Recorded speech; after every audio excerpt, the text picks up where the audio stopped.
The best part of the night, just watching you wipe that down. Thanks. It's funny actually. It's kind of related.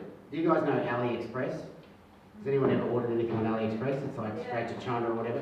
So I've ordered two things on AliExpress: two lights and two cameras.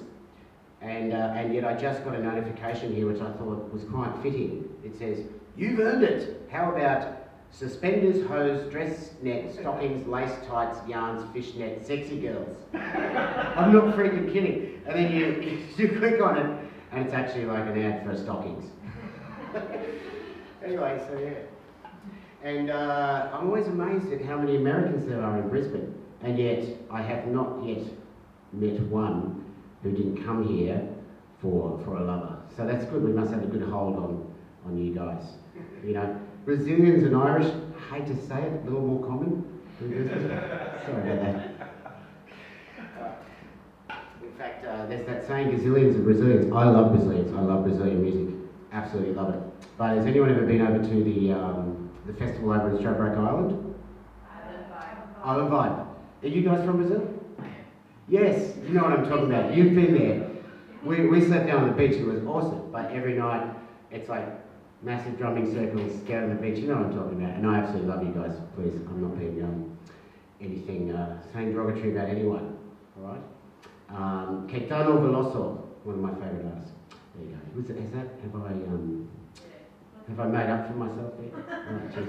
Oh, so anyway, so lately I've been reflecting on, you know, how lucky I've been to be able to spend so many years living overseas. And I've got this one crazy story I'd like to tell you, and then if that's not long enough, I can tell you some other crazy stories. So I lived in New York for 3 years, and there's so many spicy moments I don't know where to begin. And I was a little bit worried about whether, you know, some of these might be a bit risque to regale, but after our earlier BJ moment, I think all bets are off. I can say whatever the fuck I want.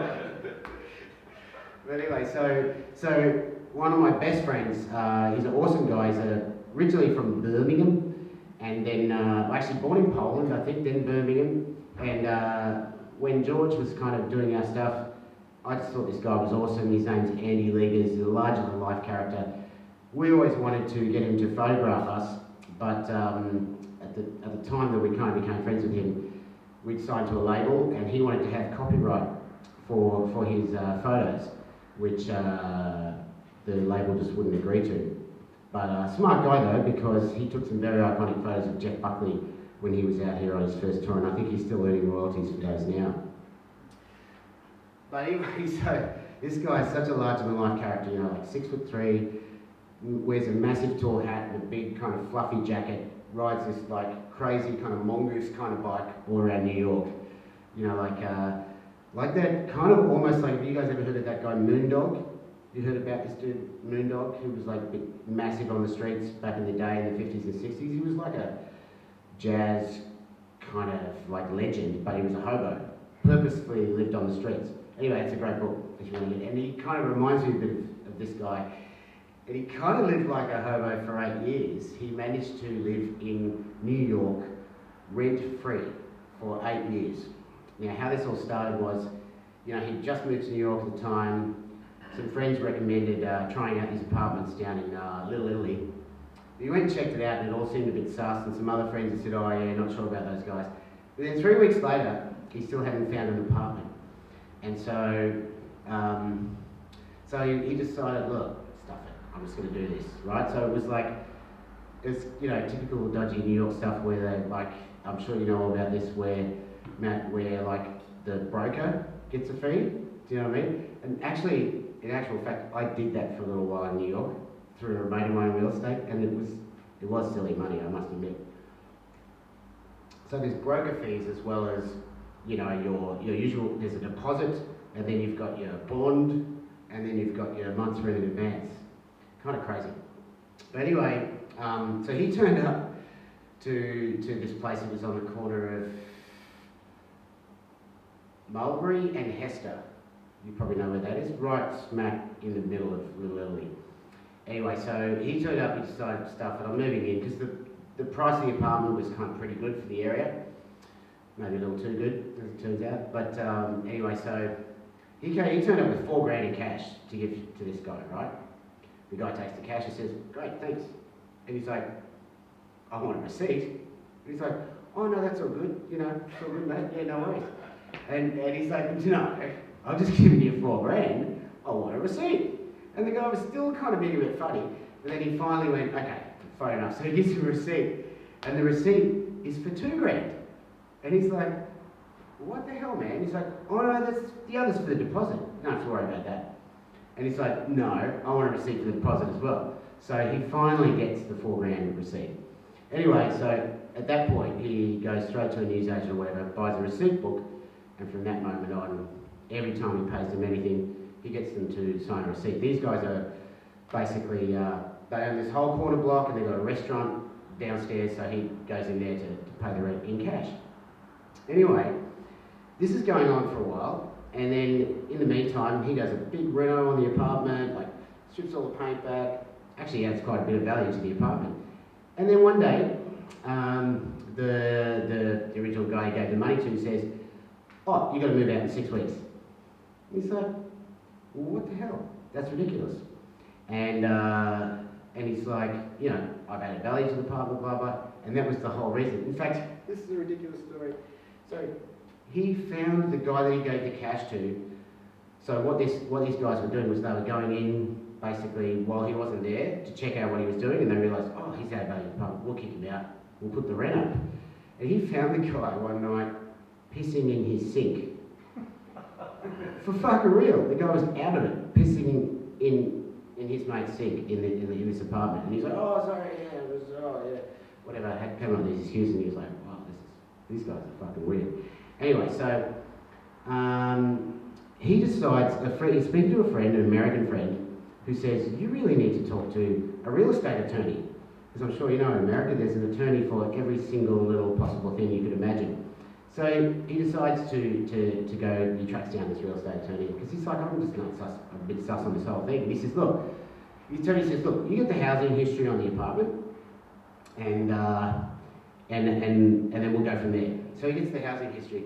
Turns out the place hadn't been registered since 1984, and this is one thing in case you don't know about New York. New York has one of the most, I guess you could say, socialist kind of systems for renters in New York, and part of that is the rent stabilised kind of situation, which is a certain number of apartments in any kind of area in New York have to be rent stabilised to allow people like artists and people like that to be able to live there. It's part of the whole idea of, you know, being able to keep New York creative and just not full of suits. Anyway, so this place had not been registered with the state of New York since 1984, when it was registered as a rent stabilised apartment at $140 a week. And this guy was paying $2,000, $2,500 a month or whatever. So he sends emails to the lawyer. The lawyer calls him back as soon as he sees the email, laughing like a banshee, like a hyena, saying, "Oh my God, we're gonna fuck these guys." And so he's like, "We're going to the High Court. Fuck this," you know. And so he books the pre-trial. So the pre-trial for the High Court turns up, right? Meanwhile, these other guys have got another lawyer, and it turns out that lawyer is a well-known mob lawyer. So he's in Little Italy, he's living in an apartment, you know, with mob people, basically. But anyway, so the High Court kind of clerk says, "What are you doing bringing this to the High Court? This is a housing court thing." This little sneaky lawyer had found subsection this or subsection this, and he said, "I've got a legitimate case here, you need to do this." They went off to the Supreme Court judge. An hour later, he comes back and says, "Yep, Supreme Court says you've got a case here." Absolutely. So this took a year, by the way, maybe I missed that. This took a year for the Supreme Court pre-trial hearing to happen. So in the meantime, he's had already 1 year of free rent, basically. So this has gone on hold. Anyway, so the Supreme Court judge comes back and says, "Yes, you've got a case, but we're not going to hear it in the Supreme Court. It goes to the lower court." So then we go to the lower court. That's another year waiting for that case to come in. that case comes in. Then finally that comes up, and the mob lawyer says he's not ready. So it goes into whatever that word is, abeyance, something. Anyway, this is going on for years. You know, Andy eventually lived there for 8 years rent-free, but about 4 years through, he's at this Aussie bar called 8 Mile Creek. I don't know if any of the Aussies have ever been to New York and been to that place. It's not around anymore. I got to play at a Murdoch Christmas party there once, which was very fucking bizarre. Yeah, weird stuff. And but very interesting though. Interesting to get a doorway into that world. But anyway, so he's there. He's down there, and he knows the barman quite well, and the barman knows him, knows all his stories, and he knows what he's been going through. Anyway, there's this lawyer, someone working in real estate, happens to know all of Little Italy. And so Andy kind of tells the story, but he doesn't mention the address or exactly where it is. And this guy comes back to him and says, well, that's all good, you know, as long as you're not living on the corner of Mulberry and Hester, and as long as you're not living above Casabella Restaurant, which was the exact place. And he said, he just kept stum and went, really? Okay. So that was it. And in the end, he managed to live there for 8 years rent-free. In the end, I mean, he was risky. I guess he could have, you know, been taken out. But I think after 4 years, if that was going to happen, it was already going to happen.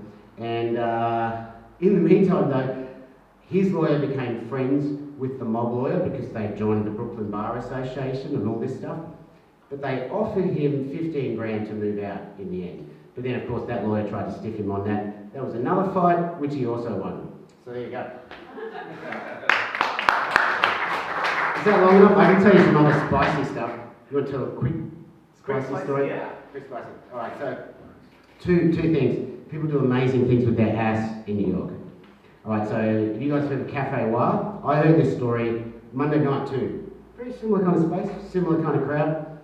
You know, blank stage, blank white stage floor. I'd heard about this. I heard that it was true. Couldn't believe it. Anyway, have you guys ever seen that painter Pro Hart? He used to like make all the mess on those ads. It's a bit like that. So this guy comes out, immediately starts painting with his ass. Like this. Oh, this way. And then he runs out of paint, runs off, grabs some more, next layer. That was unbelievable. Okay, one more thing quickly in New York. So the Box, there's this place called the Box in New York, and it's an awesome cabaret venue. And one night I was there, and this guy, or I think it was a guy, came out with an amazing kind of uniform. It was a statement on nationalism. And anyway, he started pulling out like streamers and stuff out of his tits, and then the piece de resistance. This was all French.